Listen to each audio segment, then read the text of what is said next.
அனைவருக்கும் இனிய காலை வணக்கம். இன்றைக்கி ஞாயிற்றுக்கிழமை காலையிலேயே குளிச்சுட்டு நம்மள வேலையெல்லாம் முடிச்சுட்டு சாமிக்கு விளக்கேற்றியாச்சு. இப்போ நான் ஞாயிற்றுக்கிழமை எங்கள் பக்கத்தில் இருக்கிற ஒரு அம்மன் கோயிலுக்கு காலையில் என்னோடய வேலையை முடிச்சுட்டு கிளம்பிடுவேன். அது மாதிரி இன்றைக்கும் வீட்டில் உள்ள சாமிக்கு விளக்கெல்லாம் ஏற்றிட்டு பத்தி கொளுத்தி வச்சுட்டு இப்போ அம்மன் கோயில் கிளம்புறோம். இந்த அம்மன் கோயில் எங்கள் அம்மா என்னை இந்த கோயிலுக்கு அழைச்சிட்டு போவாங்க. வருஷத்துக்கு 2 வாட்டி, ஆவணி மாதமும் பங்குனி மாதம் இந்த மாரியம்மன் கோயிலுக்கு போவோம். இன்றைக்கி இந்த மாரியம்மன் கோயிலுக்கு நான் கிளம்பியிருக்கேன். நம்மளுக்கு வாழ்க்கையில் எவ்வளோ கஷ்டங்கள் இருந்தாலும் நம்ம கடவுள்கிட்ட நம்ம கஷ்டத்தை சொல்லணும். அவங்க நிறைவேற்றுவாங்கன்னு நம்பிக்கை, நம்ம கஷ்டத்தெல்லாம் போக்குவாங்கன்னு நம்பிக்கையில் நம்மளுக்கு மேலே இருக்க கடவுளை வணங்குவோம்.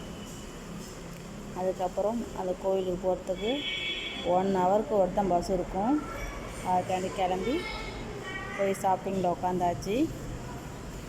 ஆனால் 9:10 கரெக்டாக ஒரு மினி பஸ் வந்துருச்சு. அதில் ஏறி கோயிலுக்கு போயிட்டேன். அங்கே போய் ஞாயிற்றுக்கிழமை காலையிலேயே அம்மனுக்கு பால் அபிஷேகம் எல்லா மாலையெல்லாம் சத்தியம் நல்லா இருந்துச்சு. பார்த்துட்டு சாமி கும்பிட்டுட்டு திரும்பி வரும்போது பஸ்ஸு கிடையாது. அரை மணி நேரம் வெயிட் பண்ணி திரும்ப ஒரு பஸ் வந்துச்சு. அதில் கிளம்பி வந்தாச்சு. என்னோட சண்டே பொழுது இன்றைக்கி இனிமேல் இது மாதிரி தான் காலையில் டெய்லி ஒரு ஞாயிற்றுக்கிழமை கோயிலுக்கு கிளம்பிடுவேன். அதுக்கப்புறம் ஹெர்பல் ஆயில் வீட்டிலையே இருக்குது. செம்பருத்தி இலை, அதுக்கப்புறம் செம்பருத்தி பூ இதெல்லாம் பறிச்சிட்டு வந்தாச்சு. அதுக்கப்புறம் பக்கத்தில் கருவேப்பிலை, மருதாணி இது எல்லாத்தையும் சேர்த்து தேங்காய் எண்ணெயில் கொதிக்க வச்சு ஆயில் ரெடி பண்ணுறதுக்கு வீட்டிலே எல்லா இலையும் பறிச்சிக்கிட்டு இருக்கேன். அதில் கொஞ்சோண்டு வெந்தயமும் சேர்த்து கொதிக்க வச்சு நம்ம வீட்டிலே நல்ல ஒரு தேங்காய் எண்ணெயை ரெடி பண்ணலாம். இந்த எல்லா இலையோடையும் வெந்தயம் போட்டு நல்லா எண்ணெயை கொதிக்க வைக்கணும். அந்த எண்ணெய் எப்படி இருக்கும், கருப்பு கலராக மாறினோன்னா அந்த எண்ணெயை எடுத்து வடித்து ஒரு தனியாக ஒரு டப்பாவில் வச்சுக்கலாம். மிச்சம் இருக்க அந்த இலையெல்லாம் ஒரு எள்ளை துணியில் அப்படியே கொட்டி நல்லா புழிஞ்சு நம்ம இந்த எண்ணெயை எடுத்துக்கலாம்.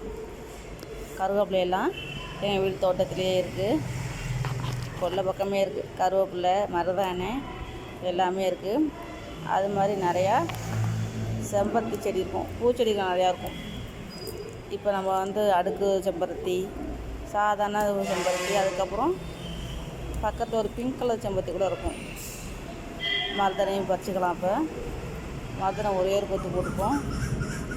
எண்ணெய் கொஞ்சமாக தான் இருக்கேன். அதுக்கேற்ற மாதிரி கொஞ்சம் கொஞ்சமாக எல்லாம் போட்டுக்கிறேன். போட்டு காய்ச்சி இன்றைக்கி ஒரு அழகாக சூப்பரான ஒரு ஹெர்பல் கோகோனட் ஆயில் வீட்டிலே ரெடி பண்ண போகிறேன்.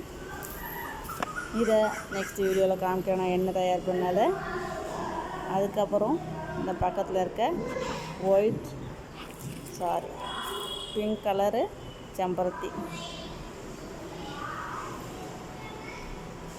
எல்லோ கலராக இருந்துச்சு, அதெல்லாம் அழிஞ்சு போயிடுச்சு. இப்போ பிங்க் கலர் வாங்கி வச்சுருக்கோம். என்னுடைய வீடியோ பார்த்ததுக்கு நன்றி, வணக்கம்.